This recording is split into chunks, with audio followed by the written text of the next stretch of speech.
Professor titular aposentado do Programa de Planejamento Energético da COP desde 2015, Luiz Fernando Legei se formou em Engenharia de Telecomunicações na PUC-Rio em 1967.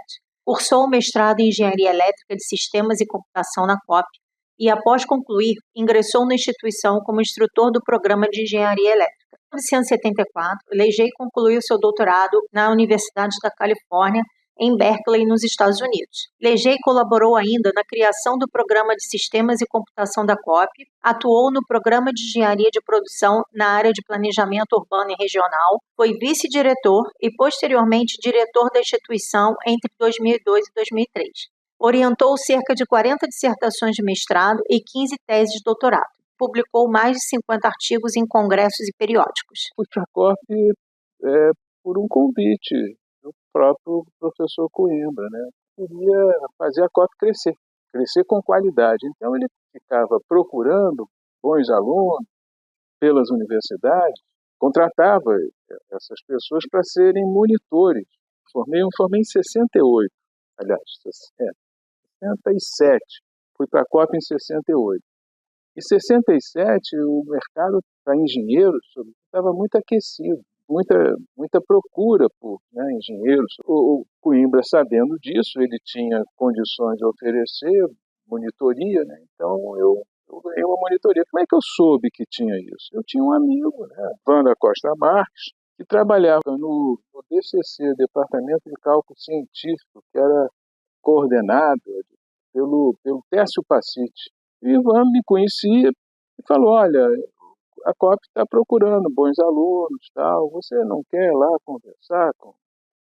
Aí eu fui lá conversar. A COP, o programa o mais próximo que existia era o programa de engenharia elétrica.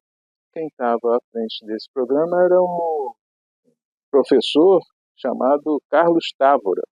E aí o Távora foi me mostrar um equipamento que tinha recém-chegado, que era um computador analógico, que ele estava fazendo uns programas. Aí eu fui ver e me apaixonei.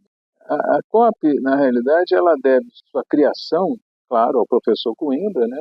O Coimbra, ele estava nos Estados Unidos fazendo mestrado no final da década de 50. E nessa época, a chamada corrida espacial, os Estados Unidos estavam fazendo os foguetes e, de repente, eles são surpreendidos com a União Soviética lançando o Sputnik. O governo financiar pesquisa, desde pesquisa básica até pesquisa tecnológica, com o objetivo qual era? Era chegar primeiro na Lua, antes dos soviéticos. E aí, para isso, eles inundaram centros de pesquisa, universidades, com muito dinheiro.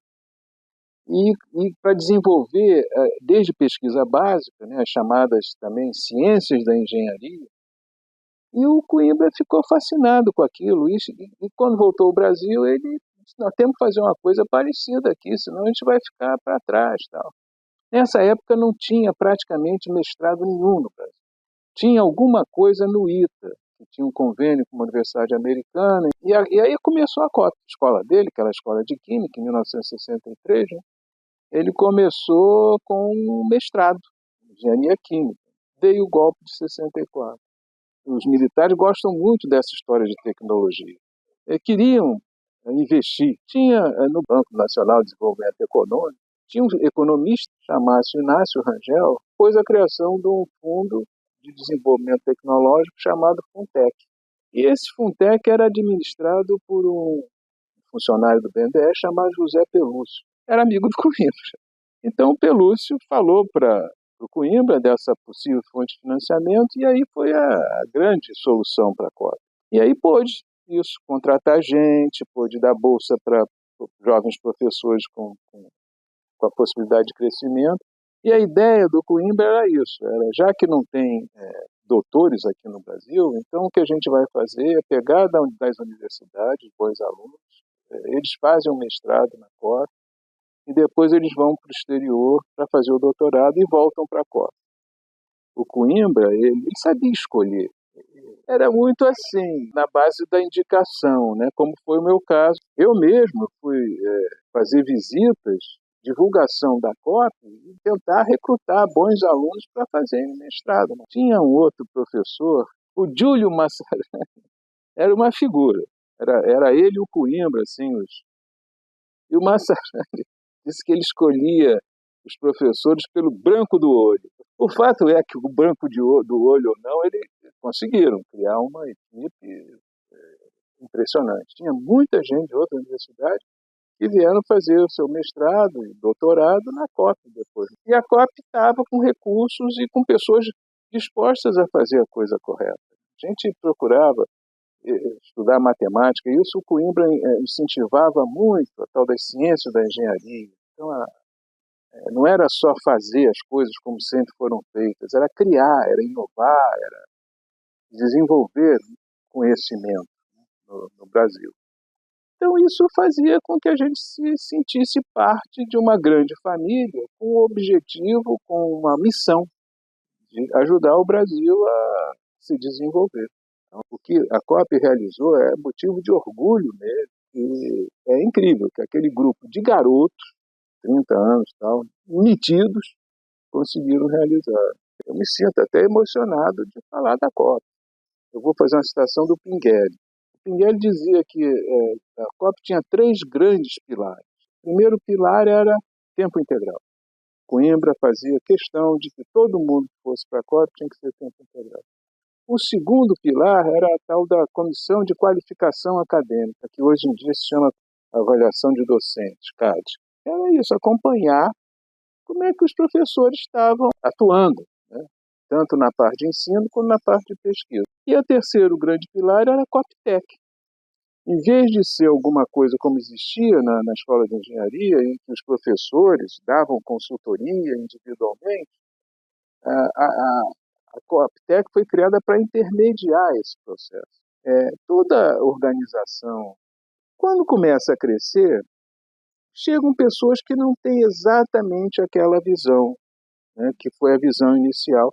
Algumas vezes, não é apenas natural, é essencial que haja mesmo. Você não pode permanecer sempre a mesma coisa.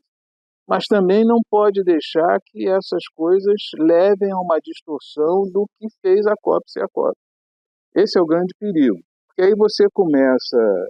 A COP tem um conhecimento muito grande. A tecnologia da COP, desenvolvida na COP e apropriada pelos professores que foram estudar no exterior e que voltaram.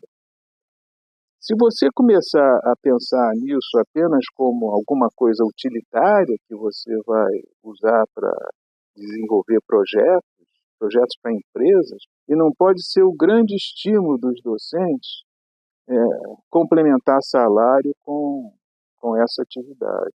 Por que a gente quer para a COP? Porque não é para a COP daqui a 1 ano, 2 anos, 3 anos, 4 anos. Da COP daqui a 10 anos. E a COP já tem 60 anos. Ou seja, a perspectiva é que dure muito mais. Por que não?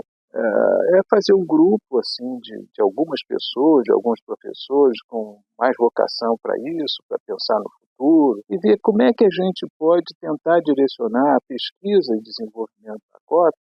Enfim, eu acho que esse é o grande desafio, sabe?